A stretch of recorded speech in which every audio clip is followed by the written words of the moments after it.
everyone, and welcome back to World of Warships Blitz with Terry. Today I've just got 2 casual games in my Mackensen, which is sort of my secondary line that I'm grinding at the moment. Primarily I'm looking at the Pan-Asian light cruisers, but German battle cruisers is more of a long-term goal. And I did have I think it's the Crossfire camo coming out of a crate or something. So this is a gold camo, so I had it laying around and it fits, so figured I'll have 2 casual rounds in the Mackensen. This is my Mackensen, my personal account, and this is the Crossfire, which gives me secondary battery range 5%, which is good. It's a good thing to have on the Mackensen.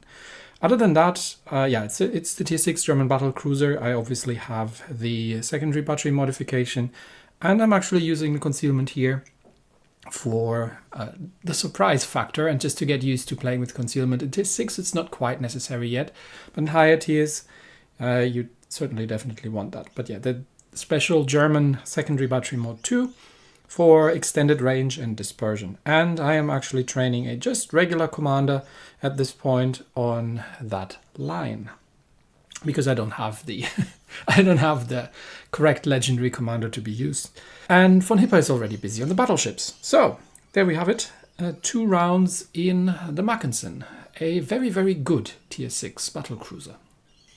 As mid-tier games go, these are usually, well, players tend not to focus all that much. You do find the occasional people who know what they're doing, but most of the time you find that they don't coordinate extremely well. So in these kind of tiers with a German battle cruiser, which is all firepower, you can really just oftentimes sail into the thick and make the best of it. So let's see, before everybody can get coordinated, we have an Okhotnik and a cruiser with us. There is a carrier in the play, so we'll keep an eye out for that thing. Cruiser immediately starts opening up, which means he will probably get himself spotted early, which is a terrible idea. But there comes the carrier anyway, so it doesn't make a huge difference. I don't know what he's shooting at, there's nothing there. But we have spotted the Acasta, so that's one of the 2 enemy destroyers, which again comes as no surprise. So, and yes, the carrier is targeting that unfortunate cruiser who got himself spotted first. Would have been good if carrier had gone after me, but well, that is how it is. Now there's the Acasta, and I have already switched the secondaries to armor piercing. The dispersion on the secondaries on the Mackensen is pretty dreadful, so until you have the respective captain skill to do something about it. So I'm not getting an awful lot of hits in, but this Acasta is just effectively suiciding completely into our team here at this point. So he panic smokes way too late, I've got the sonar running, and he's now very dead. Which leaves me with the Black Dallas and a New Mexico over there. Now, New Mexico is not something to be underestimated. So we'll switch to the high explosive while citadeling the Black Dallas over there. Black Dallas is not bad. And there's a 3rd battleship over there, so we don't want to just blindly rush in. Right, yeah, there's a Congo over there. But that Mikoyan, that friendly Mikoyan, is very, very dead. He ran afoul of the carrier and has been taken out by the Black Dallas without achieving all that much, which means I'm now sort of alone against the New Mexico and the Black Dallas. Now the Dallas isn't going to come in for a close range fight for obvious reasons, and the New Mexico can tank for him, and that thing can actually spit out a fair amount of shells. He goes undetected, and despite the concealment build, I'm just a little too far away. So we'll dodge some of the incoming fire, wait for the heal to come off cooldown, and play a little ranged at this point. They've already lost 2 of their destroyers. My team's already rolling up the other flank, so this is probably not going to be a long battle. And the New Mexico has moved off. The Dallas has moved off, which means I have the New Mexico to myself now. And that thing I am not too afraid of if it's a mid-tier game. So let's 30 seconds until I get another heal. The Dallas is rushing to defend the capture circle, and yeah, they're down to 3 ships already at this point, so now it's just a matter of taking down the New Mexico. Carrier is actually helping, and the New Mexico has just damage controlled, which means that's a good time for the secondary overload, while we are mostly diving under that salvo, and he's probably going to get 1 more and that's it. So let's see if we can get some permafires going. while everything is now unloading at that New Mexico, including the auto secondaries. I've got the heal coming, and he's got double permafire running from the secondaries at this point. There comes his last salvo. Yep, that wasn't terrible, but that's not going to be enough, and I don't think he's going to get another one, because now the main guns are ready again, and the secondaries keep hammering him. Let's see if we can get another fire set. But I think he is going to die before he can reload. So that's it, yeah. Secondaries back to armor piercing, and at this point the game's already over. The friendly team has apparently completely rolled up the other flank. And yeah, with the suicide of the Acasta early in the game, that would have been a useful destroyer on this flank. Things have gone over quite quickly. So one of the things, yeah, there we go. One of the things with a mid-tier German battlecruiser is that if you can make a judgment call and say, yes, I can take this fight, and you know what you're up against, and especially if it's a one-on-one, then you can take on most things in the game pretty reliably. And that's kind of the strength of these things. But yeah, there we go. Very quick round. Let's go for another one. So here we are, right back in the thick of it. And it's one of my favorite maps, New Dawn. I really enjoy this map. It's got some very fun island placement. And yeah, look at the enemy team composition. Once again, this is a game. This is a battle sort of when you can decide at the beginning, yeah, you know what, I'm just going to steam right ahead and straight through the enemy team. So we've got a bot Nicholas, which is not great, but we do have an Omaha with us. So I'm just going to accompany that Omaha. He's got some torpedoes, and I'm sure we can take on whatever comes our way.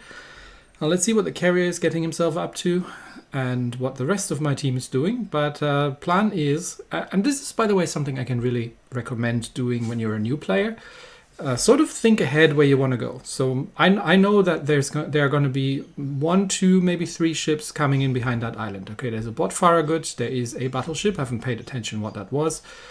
And from here, you actually have shots at the center. So that Marblehead there, I can get some flanking shots in. Although at that range, my guns are horribly inaccurate. The carrier is taking on the enemy Marblehead. I got a couple of shots off, but nothing much happened. So my plan is to just sail straight through here. The only danger there would have been a destroyer, but that's a bot destroyer, so I'm not overly concerned because I have both an Omaha and I have lots of secondaries. So that Farragut I'm not massively concerned about, but we can oh no, never mind. The Omaha's got this, I think. Yeah, Omaha's got him with torpedoes. That's an Ismail. So who has now found himself being very alone. Which means I can instantly start opening up at that thing, and he's got now a bot Nicholas to play with, and he's got his targeting priorities wrong, because he is targeting the Nicholas instead of the Omaha, which is the bigger threat to him at this point, because the bot may be firing torpedoes, but you can be absolutely sure that the Omaha will be, like here, firing torpedoes at him. And he's now stationary, and while the Omaha, now he's changing targets to the Omaha, but now the Omaha has outmaneuvered him. Because instead of, he's going backwards, instead of turning and trying to get into a position, now he's switching targets because he can't fire at the Omaha anymore, which means he's spreading his fire out among 3 ships and hasn't really done any damage to either of them, and I'm just going to finish him off there. Oh, come on, really? Minor amount of hit points left? Yeah, that's fine. I'll take him down. Don't worry, Omaha, I got this. And poop. There he goes.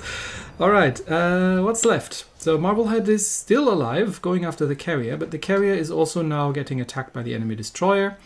This is classic mid-tier gameplay where it's just an all-out chaotic brawl. But my plan initially was to loop around here together with the Omaha, finish off anything that came this way, and it was just 2 ships, so it was an easy kill, especially that the Ismail didn't have the presence, obviously, to at least take 1 down with him. We found the enemy carrier, who is now in trouble, and he is going after the Omaha, but I can leave that one to the Omaha if necessary. I'll just get some shots off while I have nothing else to shoot at. But I'm already changing my my course towards B-Cup. Because while we are ahead on points, it's still 4-4, and we are holding 2 of the capture circles. But this is mid-tier games; everything can still change here. So we're getting some more shots of and just helping out with the Bogue over there. I am going to very much head into B cap. I think Omar has got this at this point. I just don't have anything better to shoot at. And B cap will allow me to, well, control the rest of the battle really, because there are 2 cruisers and a destroyer left. We've lost our carrier already. Omaha takes out the Bogue, nicely done. There's the Mikoyan, there's a Marblehead, and there's 1 destroyer, which has just taken out our other Omaha. So now it's 3 on 3, but we're holding all 3 capture circles. And a Mikoyan would be potentially a threat to my friendly Omaha. The thing is, he can't angle against both of us, so I am literally just going to slap him in the side if I can. Omaha is firing HE at the Mikoyan. Could use AP, I think, at this range. Mikoyan's got the AP down, but he's on very low hit points, and with a bit of fire support from my side, that should not be too much of an issue. They do have a Farragut, which is on very low hit points, and a Marblehead, which is pretty low as well.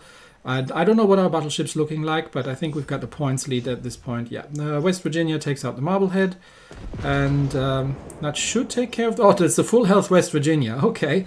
Mikoyan has taken out the Omaha. That's what you get for firing high explosive, and he survives that actually, but West Virginia can take care of that one. And I found the Farragut. Hello, Mr. Farragut. High drop to see if there are any torpedoes coming, and yes, I don't need to swing the guns around. I've got secondaries on both sides that have absolutely no problem. It doesn't look like he had any torpedoes ready, so that should not be a problem to kill that Farragut, and he did. And that just leaves that low health Mikoyan, which is now not having any chance whatsoever to win. But yeah, like I said, it can really help to sort of plan ahead roughly where you want to go, and obviously I do realize this comes with, you know, learning about the maps and getting some experience from it, but I find it smooth sailing most of the time in mid tiers. In higher tiers with the German battle cruisers, you have to think a little bit and be a lot more cautious. But in mid tiers like this, it can be quite relaxing to just casually sail through the enemy team and you know, destroy things. So there you have it. Just a couple of relaxed random battles in mid tier in my Mackensen.